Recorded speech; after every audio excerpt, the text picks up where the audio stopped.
Me corresponde hablar sobre el Imperio China y dice que es una de las civilizaciones más antiguas, ya que hace más de 3000 años aparecieron las primeras dinastías de reyes y emperadores, los cuales luchaban entre ellos o de igual manera formaban sus alianzas para reinar.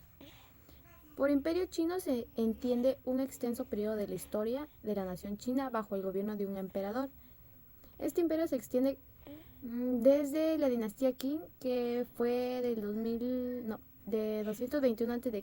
y hasta la dinastía Qing, que fue de 1912 después de Cristo, interrumpido únicamente por las guerras que habían o lo eventual que eran las divisiones de territorio del imperio en diversos reinos. Durante siglos los emperadores chinos extendieron sus dominios por todo el continente asiático y más allá, llegando hasta Europa por la ruta de la seda. Los pueblos optaron por construir la Gran Muralla China, ya que era un buen motivo y el cual les serviría para defenderse, el cual se convirtió en una de las 7 maravillas del mundo. La primera etapa del Imperio Chino inicia con la dinastía Qing, gobierno que puso fin a 5 siglos de lucha feudal mediante una monarquía central absoluta a la cabeza de la cual estaba el primer emperador chino. Qin Shi Huang y su ejército fue quien logró la conquista y la unificación. Después de un periodo de guerra, la cual le llamaban los reinos combatientes, estos fueron unificados en una sola gran nación por dinastía Qing en el 221 a.C. Mucho tiempo el territorio chino fue gobernado por distintos reinos independientes, cada uno adoptaba su propia lengua. Estas dinastías ampliaron las fronteras del imperio y fundaron una cultura muy rica y diversa, ya que el país abarcaba un territorio inmenso con costumbres y tradiciones muy diferentes. En esta época también se inventó la escritura china, un sistema por pictogramas con miles de símbolos que ha llegado hasta nuestros días. El final de la monarquía fue de Xia, Zhou, Qin, Sui, Yuan, Ming. Decenas de familias reales se sucedieron el trono del emperador. La última fue la dinastía Qing, que gobernó durante casi 3 siglos. A lo largo del siglo XX, el ejército chino fue derrotado en varias guerras contra países extranjeros. Además, el emperador debía hacer frente a las rebeliones internas y la hambruna mató a millones de personas, provocando el descontento y la miseria. Eso provocó una revuelta popular y el emperador acabó abdicando en 1911. Entonces empezó un periodo de inestabilidad política. Esto provocó el enfrentamiento que terminara en una guerra civil, el cual terminó matando a muchas personas. Hablemos del pueblo hebreo. El pueblo hebreo se desarrolló en Palestina, región conocida como Israel, conocida antiguamente como Canaán. Bueno, pues dice que pobres había en Israel como en todas partes, aunque la ley mosaica, es decir, la ley de Moisés, contenía una serie de prescripciones en favor de los pobres. Para el pueblo hebreo era fundamental respetar la palabra que Jehová entregó a Moisés en las llamadas tablas de la ley y que en ellas se explicitaban en el Antiguo Testamento el mandato a los judíos sobre la ayuda a los necesitados, dejando claro que la caridad era obligatoria con huérfanos, viudas, enfermos, tullidos como lo llamaban entonces, y con los pobres. También limitaban la esclavitud a no más de 7 años. Recordemos que en tiempos de la Edad Antigua la esclavitud era una institución, incluso era algo normal. También los judíos en esa atención a los pobres o a los necesitados, en esa dulcificación de las condiciones de las personas que menos tenían, limitaban en este caso para los trabajadores las jornadas laborales a no más de 6 días de sol a sol. También establecerá un año jubileo, cada 50 años con la finalidad de redistribuir la riqueza. Bueno, este es el concepto de redistribución de la riqueza que también prevalece en nuestros días. Claro que en ese entonces consistía en otras cosas, como por ejemplo en que las deudas pudieran quedar abolidas o liberar a esclavos y presos, lo que vendría siendo el concepto actual de amnistía. Así también en ese año jubileo lo que hacía era devolver tierras y bienes a sus antiguos propietarios. Es interesante que el pueblo hebreo consideraba que la pobreza era un efecto de la opresión de los ricos, de forma que sus mandatos religiosos empujaban al pueblo hebreo hacia la convivencia en el ideal de fraternidad. En el Deuteronomio o libro de la ley mosaica hay numerosas normas de comportamiento para ayudar al prójimo. Un ejemplo es: si hubiese en medio de ti un necesitado, no endurecerás tu corazón, ni cerrarás tu mano a tu hermano pobre, sino que le abrirás tu mano y le prestarás con qué satisfacer sus necesidades. Escuchando eso, podemos decir que no hay un sistema social. Se basa mucho en la fe judía. Digamos que la caridad ejercida de diferentes formas para el pueblo hebreo y en Israel era obligatoria para los judíos. Una de las formas de ayuda que practicaba el pueblo hebreo consistía en buscar un hogar entre ciertas familias escogidas para aquellos niños que quedaran huérfanos. Podemos decir que para el pueblo hebreo la ayuda mutua es un mandato de Dios, el cual se plasma en el Antiguo Testamento y se establecen numerosas referencias a la pobreza, limosna y socorro de los necesitados. Tienen una consideración privilegiada con los ancianos. Como aportación del cristianismo primitivo están sus enseñanzas sobre la igualdad de los hombres. El cristianismo no separa la moral de la religión. Para los hebreos, amar al prójimo se circunscribía al pueblo elegido, a Israel. Como mencionamos, las ideas dirigidas a la protección de los necesitados, viudas, huérfanos, enfermos y pobres hacia quienes se aplicaba la caridad. En general, el mundo judío va a aportar la idea de moral llamada perse, es decir, a través de un conjunto de exhortaciones proféticas, proverbios, así como muchas enseñanzas morales de carácter general. En la Edad Media debemos destacar especialmente las acciones caritativas, cuyos beneficiarios eran los excluidos que no estaban sujetos a la protección de los sistemas anteriores. En la Edad Moderna progresivamente se va reduciendo la protección feudal y eclesiástica, comenzando a tomar cuerpo la beneficencia pública. Esta, a diferencia de la caridad, no es ejercida por la Iglesia o por ciudadanos con medios económicos. El protagonismo principal pasa a ser ocupado por los ayuntamientos. En la edad contemporánea aparece la asistencia social como segundo sistema de protección social.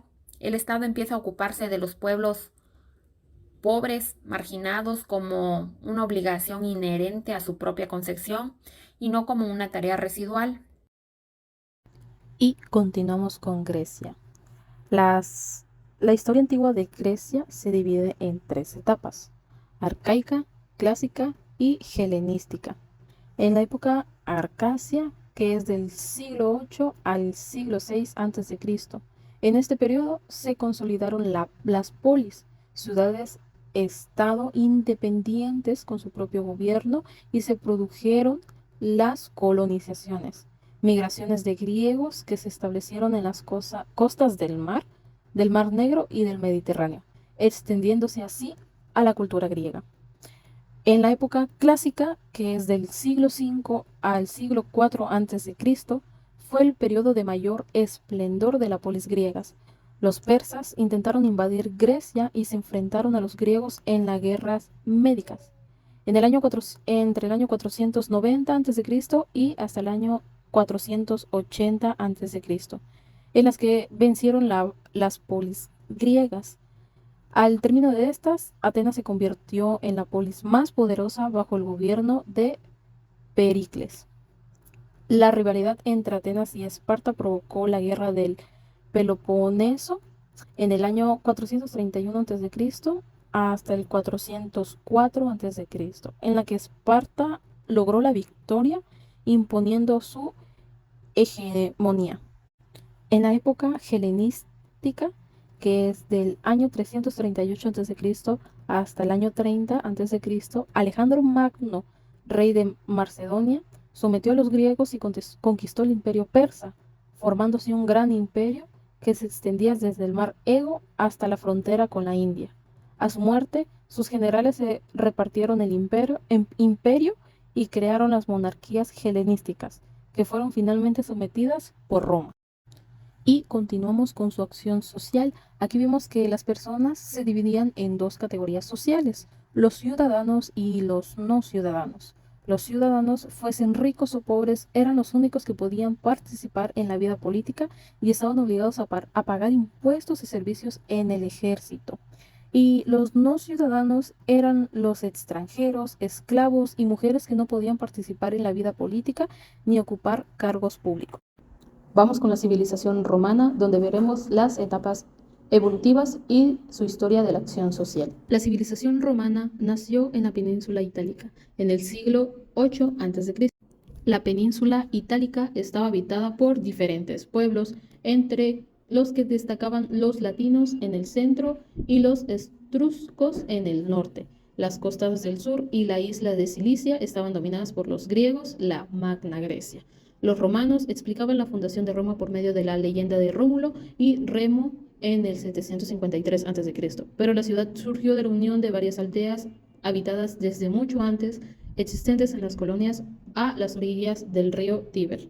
Etapas de la historia de Roma. La historia de Roma durará más de 12 siglos y durante este tiempo conquistó las riberas del Mediterráneo y se convirtió en el estado más poderoso de su época. Desde el punto de vista político, Roma pasó por 3 sistemas: la monarquía, que de 753 a 509 a.C. duró, también con la república, que de 509 a 27 a.C., y el imperio, de 27 a.C. hasta el 476 después de Cristo. La monarquía, recalcando que esta época duró de 753 a 509 a.C. El principio, el gobierno de Roma se organizó como una monarquía. Los primeros reyes romanos fueron latinos, pero los últimos etruscos, pueblo que había sometido el Asia. La sociedad romana estaba compuesta en esta época por los patricios, familias descendientes de los primeros pobladores que controlaban la mayor parte de las tierras y el derecho de ciudadanía, y los plebeyos, que eran campesinos, comerciantes y artesanos que carecían de poder político. Los romanos no aceptaron con agrado la autoridad de los reyes etruscos y consiguieron deshacerse de ellos en el año 509 a.C., estableciendo una nueva forma de gobierno que es la república. La república duró del año 509 a 27 a.C. Durante la república se crearon de forma gradual una serie de instituciones de gobierno representativas. En principio, las instituciones estaban monopolizadas por los patricios, pero los plebeyos, que pagaban impuestos y servían en el ejército, fueron exigiendo y consiguiendo derechos políticos y participar en el gobierno de la ciudad. En el siglo V a.C. lograron que un representante en tribuno de la plebe defendiera sus intereses en el Senado, y un siglo después los plebeyos podían ser magistrados y senadores. Esta república sobrevivió a innumerables crisis sociales y económicas, pero finalmente acabó por derrumbarse tras cruentas disputas internas y se transformó en un imperio absolutista. El imperio duró del año 27 a.C. hasta el 476 después de Cristo. El fundador de este imperio romano fue Octavio Augusto, el cual, después de diversas guerras civiles, fundó un sistema de gobierno caracterizado por la concentración del poder político, militar y religioso en una sola persona. El emperador significa el que tiene el mando. La expansión territorial romana llegó a su punto máximo en tiempos del emperador, del 98 al 117 después de Cristo. A grandes rasgos, los 2 primeros siglos del imperio fueron un largo periodo de paz, conocido como Paz Romana, que contribuyó a consolidar la manera de vivir y las costumbres romanas.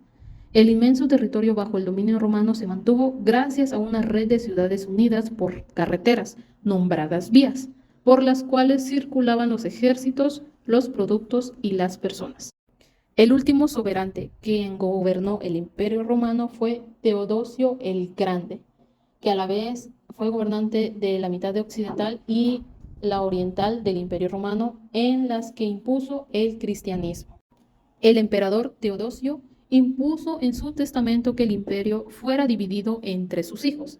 Así, a partir de entonces, hubo un imperio romano de Occidente y otro de Oriente.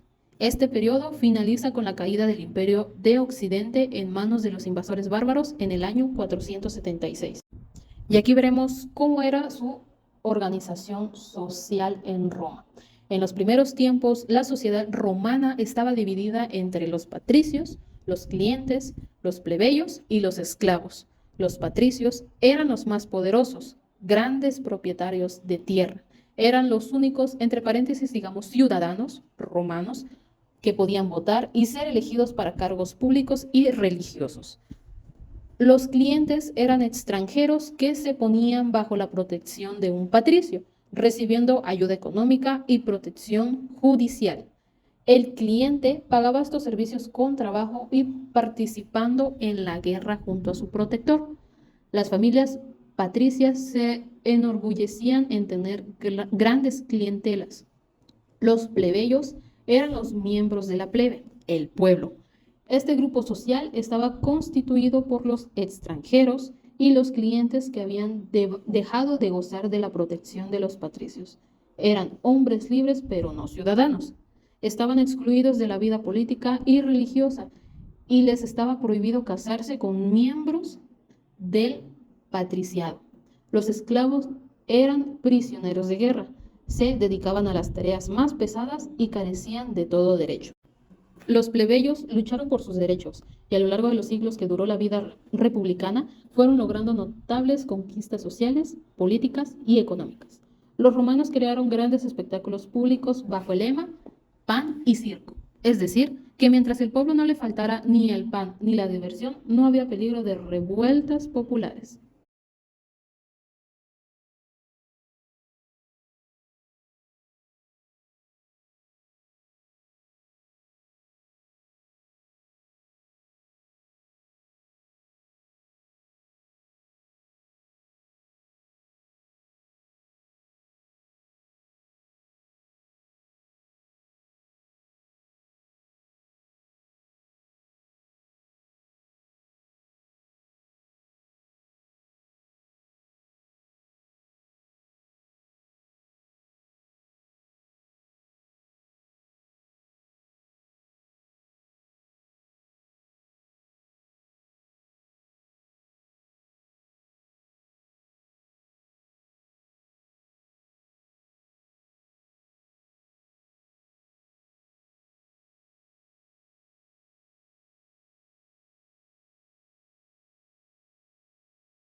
Les habla Rosa Valeria López Morales. Bueno, yo voy a hablar sobre lo que fue la civilización de Egipto y lo que fue Mesopotamia con la influencia del Código Hammurabi y cómo las etapas de la civilización, la acción social y los precursores del trabajo social fueron influyentes a que hoy exista esta disciplina como licenciatura. Principalmente las etapas de evolución en cuestión de civilización, en el caso de Egipto, se refiere a esas etapas que tuvieron que pasar para que esta civilización tomara forma. Es decir, cómo ellos empezaron a regir socialmente para que pudieran de u otra manera tener una evolución como sociedad. En el caso de las mujeres se les permitía el voto y eso podemos contarlo como una cuestión evolutiva, ¿no? En el caso de acción social, la cuestión de acción social en el antiguo Egipto se toma en cuenta que la acción social era las personas que hacían por aquellos menos afortunados. La acción social que tenía el antiguo Egipto con este tipo de personas era un trato especial específicamente para los enfermos, para personas que de alguna u otra manera no contaban con este recurso suficiente para sostener a su familia como a sí mismos. Ya hayan sido guerreros, ya hayan sido esclavos, ya hayan sido enfermos, viejos o otras cuestiones que los pudieran marginar socialmente. Los precursores del trabajo social. El trabajo social aquí se empieza a tomar como disciplina a partir de que se empieza a ver por estas personas menos afortunadas, llamada acción social en ese entonces. Para ese entonces se desarrolló lo que ya conocemos como los precursores de trabajo social. Los precursores de trabajo social, entre los precursores de trabajo social, bien, destaca lo que fue Nefertiti y Cleopatra. ¿No? A las mujeres se les designaba este cargo y generalmente no hubo alguna que destacara. Sin embargo, Nefertiti y lo que fue Cleopatra destacaron principalmente por esta labor de intervención social que ellos tenían para con su gente, para con su pueblo. ¿No? Estos son los primeros indicios de precursores del trabajo social. Fueron los y las gobernantes del antiguo Egipto. Ahora bien, en cuestiones sociales y en cuestiones de norma, todo esto se regulaba y esto lo empezó a implementar la civilización de Mesopotamia con el Código Hammurabi. El Código Hammurabi viene a partir de que los pobladores se veían en una necesidad de regular el entorno donde vivían. Ahora bien, a partir de esto se desarrolla el Código Hammurabi. El Código Hammurabi es un código de 192 leyes que dice cómo deben ser las normas sociales para convivir en el entorno de ahora sí que los babilónicos.